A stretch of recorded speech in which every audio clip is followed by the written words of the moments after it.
رفتیم ما میجون رفتیم بچه جون برای بچه های کمرو برای بچه های غرم پوجه پایون بگیر شب بچه برای شیر بچه های غریب گوش پوش بکنن گوشاش رو بکنن و حد بکنن خب که او دربش نیمکه خب که او دربش نیمکه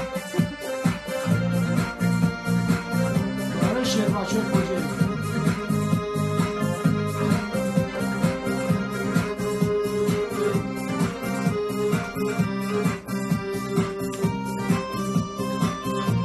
بچه های پوجه کار کنم بیام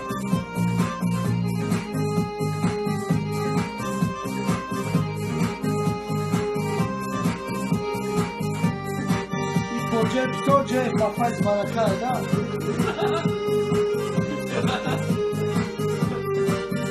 دام بودی خواه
بچه باشی نرمی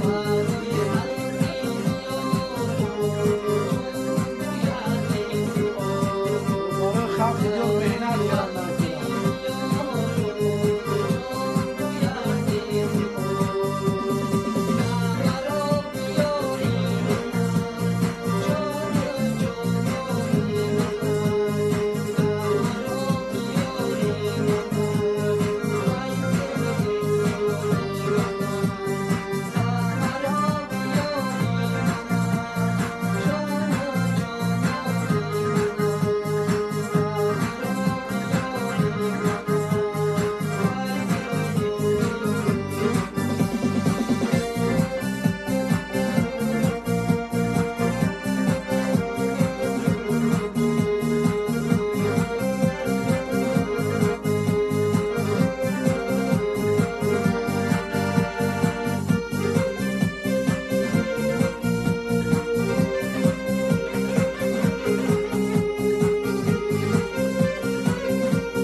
برادرم. برای کی؟ برای سبحان جانی برادرم. من هم تمالده